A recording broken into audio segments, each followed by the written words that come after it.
नमस्कार, खबर उत्तर प्रदेश में आपका स्वागत है। मैं हूं आपके साथ राहुल चौहान। खबरों बढ़ने से पहले एक नजर आज की सुर्खियों पर।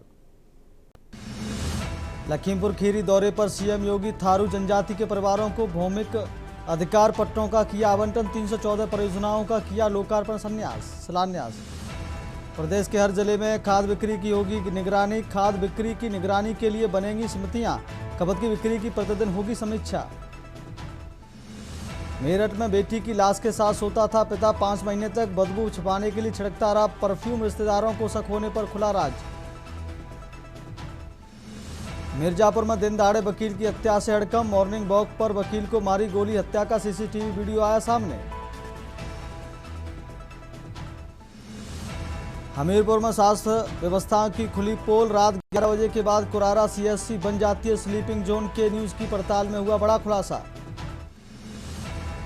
बुलंदशहर में तालाब की जमीन पर अवैध कब्जा। 38 बीघा में सिर्फ 18 बीघे जमीन पर कब्जा। अधिकारियों पर मिली भगत के आरोप। आप देख रहे हैं के न्यूज, खबरों का सारथी। अब चलते खबरों के विस्तार में। खबर लखनऊ से। सीएम डैशबोर्ड रिपोर्ट में हमीरपुर नंबर 1, बरेली दूसरे और रामपुर तीसरे स्थान पर। सीएम डैशबोर्ड से समग्र विकास में वृद्धि विकसित बन रहा सीएम योगी का उत्तम प्रदेश। सीएम योगी के नेतृत्व में हो रही अब सुविधाओं में वृद्धि। सभी वर्गों का लगातार हो रहा उत्थान। गुणवत्तापूर्ण हो रहे सभी विकास कार्य। 49 विभागों के 110 कार्यक्रमों की हो रही समीक्षा। डैशबोर्ड से प्रत्येक माह हो रही समीक्षा। जिलों के राजस्व विकास कार्यों की हो रही समीक्षा। टॉप 5 जिलों में मैनपुरी और हरदोई शामिल। शाहजहांपुर, लखीमपुर खीरी और जालौन भी शामिल। सोनभद्र और कौशाम्बी ने जगह बनाने में पाई कामयाबी। लखनऊ से इस वक्त की बड़ी खबर आपको बता रहे हैं। गुणवत्तापूर्ण हो रहे सभी विकास कार्य।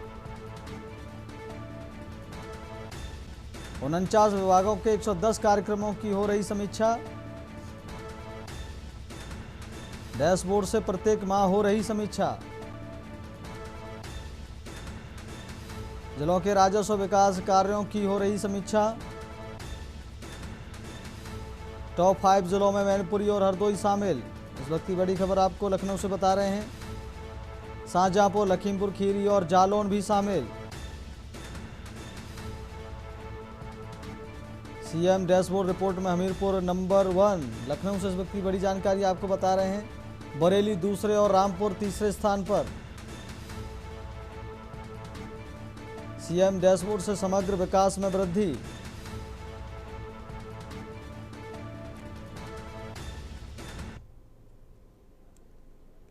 खबर लखनऊ से। देवरिया के एसपी संजीव सुमन स्थानांतरित। डीजीपी ऑफिस से अटैच किए गए। आईपीएस संजीव सुमन अभिजीत आर शंकर बने देवरिया के नए एसपी।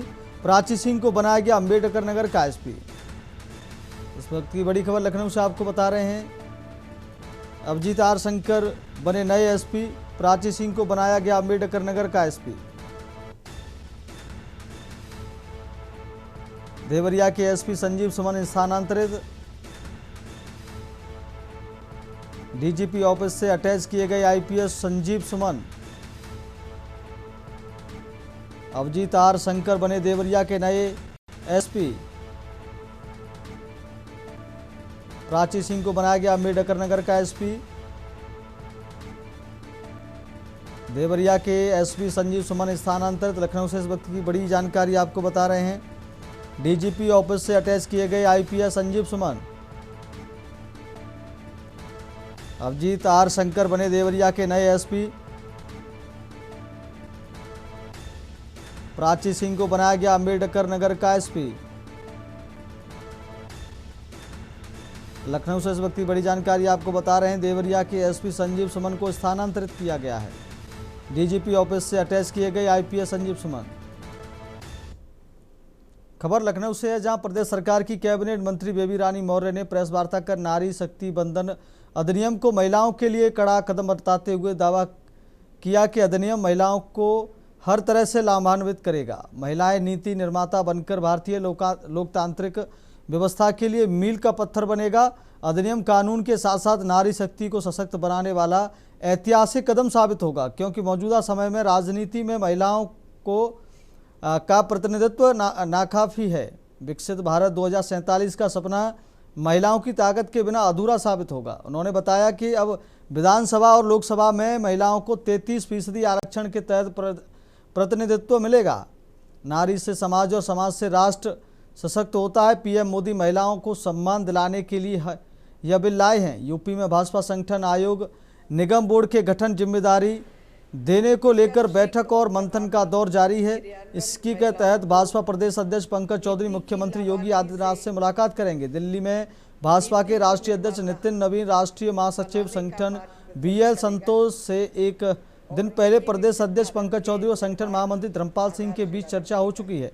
भाजपा राष्ट्रीय महामंत्री प्रभारी विनोद तांबड़े कल लखनऊ आकर प्रदेश अध्यक्ष और महामंत्री संगठन से मुलाकात करने के बाद सीएम योगी आदित्यनाथ से भी मुलाकात करेंगे। अंत में केंद्रीय नेतृत्व आगे की रणनीति तय करते हुए टीम का गठन करेगा। नारी शक्ति बंधन अधिनियम 2023 एक युगांतरकारी कदम के रूप में सामने आया है। लोकसभा और राज्यसभाओं में महिलाओं के लिए 1/3 आरक्षण किए।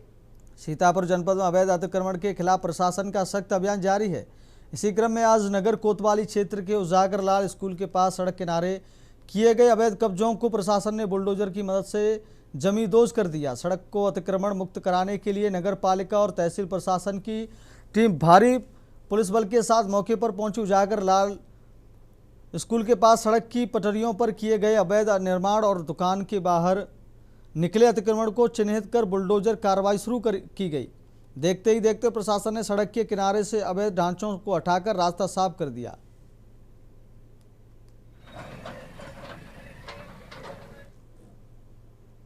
खबर कानपुर से है। छावनी विधानसभा के बेगमपुरवा सफेद कॉलोनी में आयोजित होली एवं ईद मिलन समारोह में पूर्व कैबिनेट मंत्री नसीमुद्दीन सिद्दीकी मुख्य अतिथि के रूप में शामिल हुए। इस दौरान उन्होंने कार्यकर्ताओं में जोश भरते हुए सत्ता पक्ष पर जमकर तीखे प्रहार किए। समारोह में पहुंचने पर छावनी विधायक मोहम्मद हसन रूमी और कार्यक्रम आयोजक शेखू सिद्दीकी के नेतृत्व में सैकड़ों कार्यकर्ताओं ने नसीमुद्दीन सिद्दीकी का जोरदार स्वागत किया। अपने संबोधन की शुरुआत उन्होंने अपनी जीवनी और राजनीतिक संघर्षों से की। उन्होंने कार्यकर्ताओं को एकजुट रहने और पार्टी की विचारधारा को जन जन तक पहुंचाने का आह्वान किया। कार्यक्रम के पश्चात आयोजित प्रेस वार्ता में नसीमुद्दीन सिद्दीकी ने विभिन्न सामुदायिक और राजनीतिक मुद्दों पर बेबाकी से अपनी राय रखी। उन्होंने भाजपा पर निशाना साधते हुए कहा, सत्ताधारी लोग संविधान को खत्म करना चाहते थे, इसलिए जनता ने उन्हें 400 पार जाने से रोक दिया। सरकारी विभागों का अंधाधुंध निजीकरण करना भी संविधान का सीधा उल्लंघन है। अपनी राजनीतिक स्थिति स्पष्ट करते हुए उन्होंने कहा कि वह हमेशा से लॉयल वफादार रहे हैं और उन्होंने अपनी वफादारी कभी खत्म नहीं की। उन्होंने साफ किया कि अब उनके एकमात्र नेता अखिलेश यादव हैं। और आज जो है वो पीडीए के जनक हैं। वो पूरे प्रदेश में, पूरे देश में, आज राजस्थान में है, इससे पहले महाराष्ट्र में थे। तो प्रदेश भर नहीं, पूरे देश में कार्यक्रम लगा रखे हैं। मुझसे जो आपने कहा मुस्लिम समाज, मैं मुसलमान हूँ। मुसलमानों के बीच में जाना मेरी ड्यूटी है, उनको तैयार करना मेरी ड्यूटी है, लेकिन मैं सिर्फ मुसलमानों में काम नहीं करता। मैंने महाशिवरात्रि 15 फरवरी 2026 को समाजवादी पार्टी ज्वाइन की और तब से रोजाना भाग। कोई ऐसा दिन नहीं है जिसमें 10 प्रोग्राम मैं ना कर सकूं। मैंने पहले कह दिया, मेरी कांग्रेस से कोई बुराई नहीं है। कांग्रेस के नेताओं का मैं सम्मान करता हूँ। इसको क्या लेंगे, लॉयल्टी में लेंगे, डिसलॉयल्टी में लेंगे, वो अलग बात है कि मेरे नेता श्री अखिलेश यादव हैं, सिर्फ और सिर्फ अखिलेश यादव हैं। मैंने कहा कांग्रेस को बुरा कहा। कानपुर के 6 लाख लोगों की वोटर लिस्ट पे वोट गायब हुए, उस पर आप ये जो है खुला संविधान का उल्लंघन है। संविधान के तहत जो वोट डालने का अधिकार नागरिकों को मिला है, उससे वंचित करना संविधान की धज्जियां उड़ाना। देखिए, आज समाजवादी पार्टी के कार्यकर्ता शेखू सिद्दीकी ने बेगमपुरवा वार्ड 102 में होली मिलन और ईद मिलन का प्रोग्राम रखा था। क्योंकि ये पुराने जुड़े हुए हैं नसीम भाई से, पहले बसपा में एक साथ राजनीति करते थे, इसलिए जब समाजवादी पार्टी में नसीम भाई आ गए और शेखू है।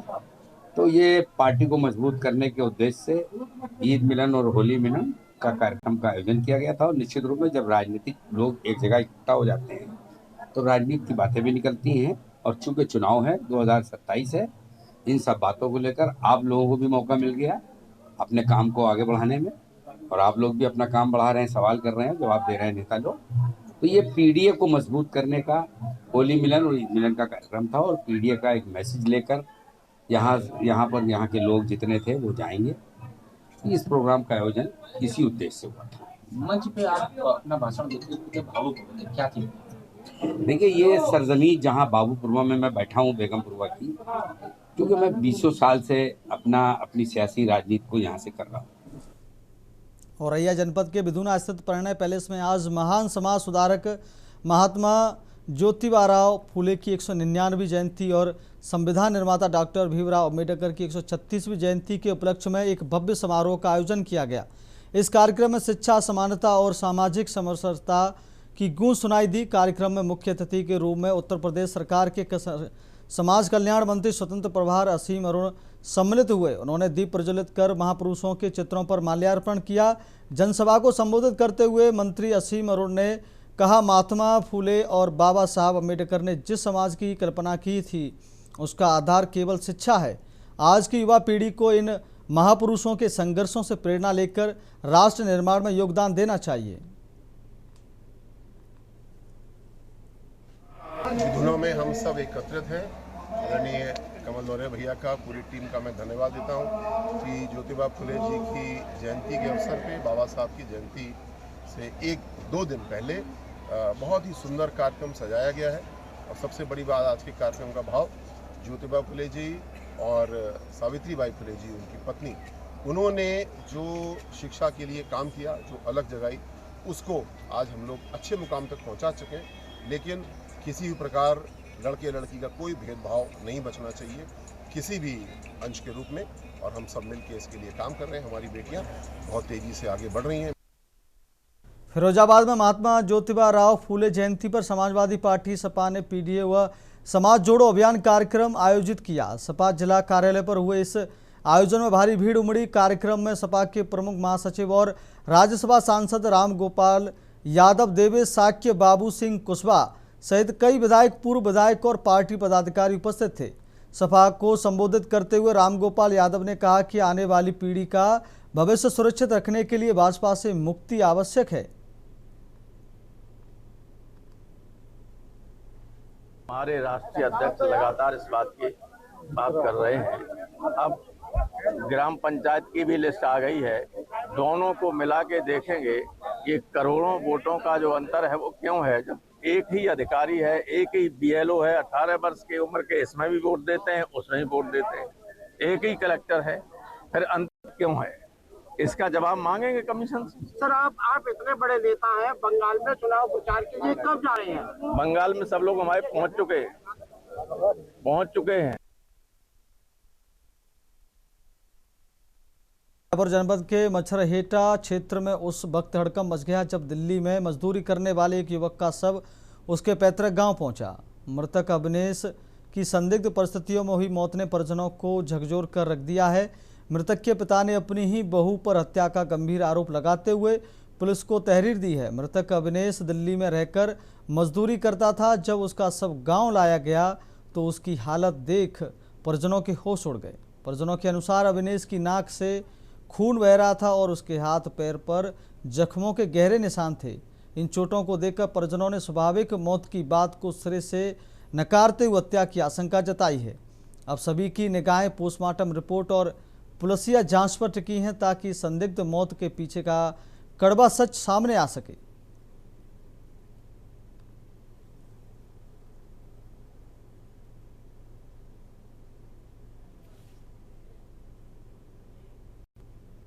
ब्रेक के बाद फिर आपका बहुत स्वागत है। खबर उत्तर प्रदेश में बढ़ते हैं खबरों में।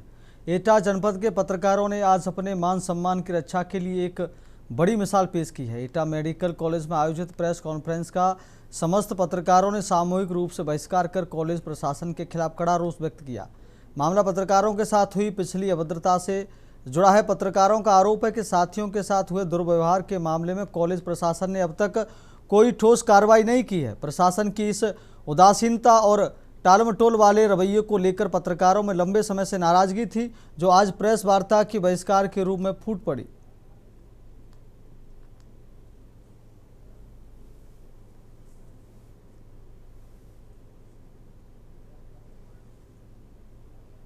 यूपी के कौशाम्बी जिले में योगी सरकार के सख्त आदेश के बावजूद भाजपा के ही लोग आम जनता को परेशान करने और जबरन जमीन कब्जा करने से बाज नहीं आ रहे हैं। सरकार का एंटी भूमाफिया पोर्टल भी इन पर काम नहीं कर रहा है। आरोप है कि भाजपा की नगर पालिका परिषद भरवारी की अध्यक्षता के पति के इशारे पर देर रात नगर पालिका के कर्मचारी और दर्जनों गुर्गे जेसीबी लेकर पहुंचे और कुछ दिनों पहले बनी हुई सीसी सड़क और दीवार को गिरवा दिया। यही नहीं, विरोध करने पर धमकी भी दी गई। स्थानीय लोगों ने इसकी लिखित शिकायत पुलिस और उच्च अधिकारियों से की है। नगर पालिका अध्यक्ष के पति कलायत है आशीष, हमको धमकी दे के गए थे कि ये रोड तुड़वा देंगे, तुम्हारा मकान भी तुड़वा देंगे, नाली भी तुड़वा देंगे। और आज उन्होंने जीसीबी भेज के हमारा रोड भी तोड़ दिए, प्लाट भी तोड़ दिए और 20-25 लोगों के साथ आए थे। क्या मांग है आपकी? हमें न्याय मिले। क्या नाम है आपका? हमारी जो रोड बनी हुई है वो बनना चाहिए। क्या नाम है आपका? अजय मौर्य। खबर हमीरपुर से है, जहां खाकी पहनने के बाद भी महिला पीआरडी जवान एसपी कार्यालय पहुंचकर न्याय की गुहार लगाने को मजबूर होना पड़ा। महिला थाने में तैनात पीड़ित महिला पीआरडी जवान ने महिला कांस्टेबल की शिकायत करते हुए अभद्रता करने का आरोप लगाया है। पीड़िता के मुताबिक वायरलेस पर जवाब देने को लेकर महिला कांस्टेबल ने भड़कते हुए अभद्रतापूर्ण व्यवहार किया। महिला पीआरडी ने पुलिस अधीक्षक से न्याय की गुहार लगाई है, जिसका वीडियो सोशल मीडिया पर वायरल हो रहा है। कौन है सर? बैठे ना, कौन है सर? जाओ बात करो। कैसे परेशान करते हैं? मुझे तो कल 44 में बोल रहा था, तो 44 में हमने कह दिया कि खाना खाने गई है रूम पे, बस इतने पे मुझे बहुत बातें कह रही है, कल से मुझे परेशान कर रही है। आपका नाम क्या है? मेरा नाम राष्ट्रीय पिछड़ा वर्ग आयोग की अध्यक्ष बनने के बाद पहली बार हमीरपुर जनपद पहुंची साध्वी निरंजन ज्योति ने महिला आरक्षण संशोधित बिल को लेकर प्रधानमंत्री नरेंद्र मोदी की जमकर सराहना की। उन्होंने कहा कि यह ऐतिहासिक कदम भारत की महिलाओं को राजनीति में वह स्थान दिलाएगा जिसकी प्रतीक्षा आज़ादी के बाद से की जा रही थी। साध्वी निरंजन ज्योति ने अपने संबोधन में भारतीय संस्कृति और इतिहास का हवाला देते हुए महिलाओं को जन्मजात सक्षम बताया। उन्होंने कहा कि महिलाएं जन्म से लेकर मृत्यु तक कन्या, माँ और दादी के रूप में पूजी जाती हैं। जब देश मुगलों से लोहा ले रहा था, तब बुंदेलखंड की धरती से झांसी की रानी जैसी वीरांगनाओं ने अपना शौर्य दिखाया। आज भी महिलाएं नेतृत्व करने में सबसे आगे हैं। हमारे बहुत पुराने कर्मठ कार्यकर्ता रहे और अभी मैं यहाँ के कार्यकर्ताओं ने स्वागत किया तब यहाँ की मुनीलाल अवस्थी थे, परिवार के थे और उस समय वो हम लोगों के लिए खड़े थे जब यहाँ साधारण कोई कार्यकर्ता खड़ा नहीं होता था। मेरे अध्यक्ष बनने पर बहुत खुशी जयंती थी, पहुँचे भी और यहाँ स्वागत में आए। मुझे जानकारी मिली तो हुई संस्कार उसमें सम्मिलित हो जाए और कुछ यहाँ लोकल के लोगों की समस्याएं उनको भी सुनेंगे। ये तो मेरा जन्मभूमि भी है, कर्मभूमि भी है। यूपी के कौशाम्बी जिले में किरण पाल सुसाइड कांड में सियासत चरम पर पहुंच गई है। चायल से सपा की बागी विधायक पूजा पाल आज मृतका के घर पहुंची और परिजनों से मुलाकात की। इस दौरान उन्होंने मुख्यमंत्री राहत कोष से 2 लाख रुपए का चेक सौंपकर आर्थिक मदद की, लेकिन इस मुलाकात के दौरान सियासी हमला भी तेज रहा। पूजा पाल ने सीधे तौर पर निशाना साधते हुए आरोपियों को सपाई बताया और कहा कि उन्हें सपा का संरक्षण मिल रहा है। उन्होंने सपा के जिलाध्यक्ष पर गंभीर आरोप लगाते हुए कहा कि एक तरफ पार्टी का प्रतिनिधिमंडल परिजनों से सहानुभूति जताने पहुंचता है तो दूसरी तरफ आरोपियों को बचाने की कोशिश की जा रही है। पूजा पाल ने घटना को बेहद दुखद बताते हुए दोषियों पर कड़ी कार्रवाई की मांग की है और साफ कहा है किसी भी कीमत पर आरोपियों को बख्शा नहीं जाना चाहिए। घटना चरवा थाना क्षेत्र के चक साहबुद्दीन गांव की है।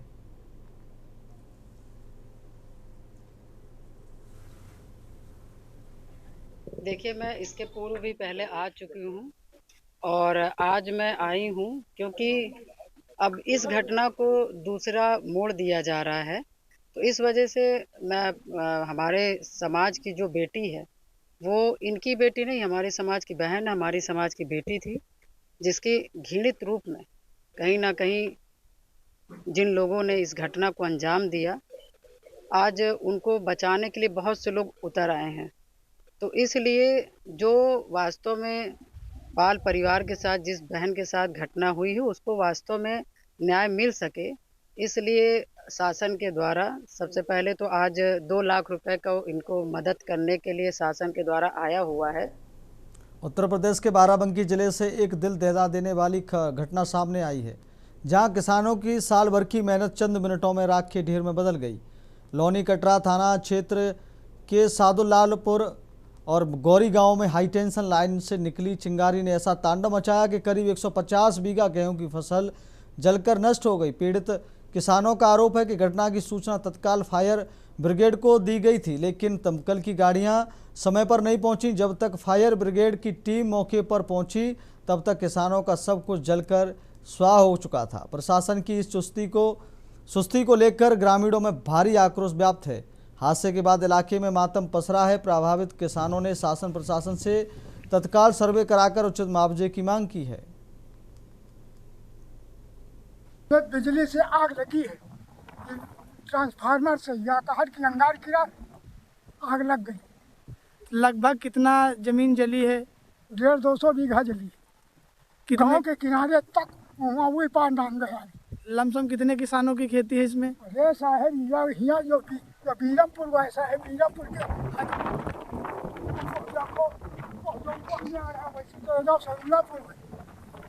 लमसम कितनी जमीन जली है? कम से कम 150-200 बीघा।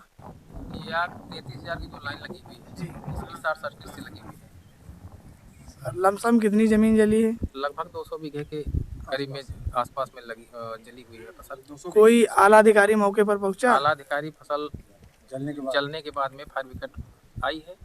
उसके बाद में थाना लोनी कटरा का पूरा स्टाफ था और थाना लोनी कटरा इसो द्वारा काफ़ी मेहनत भी की गई, जो कि आग बुझाने का प्रयास पूरा किया गया। फिलहाल इस बुलेटिन में बस इतना ही। देखते रहिए के न्यूज़ इंडिया। नमस्कार।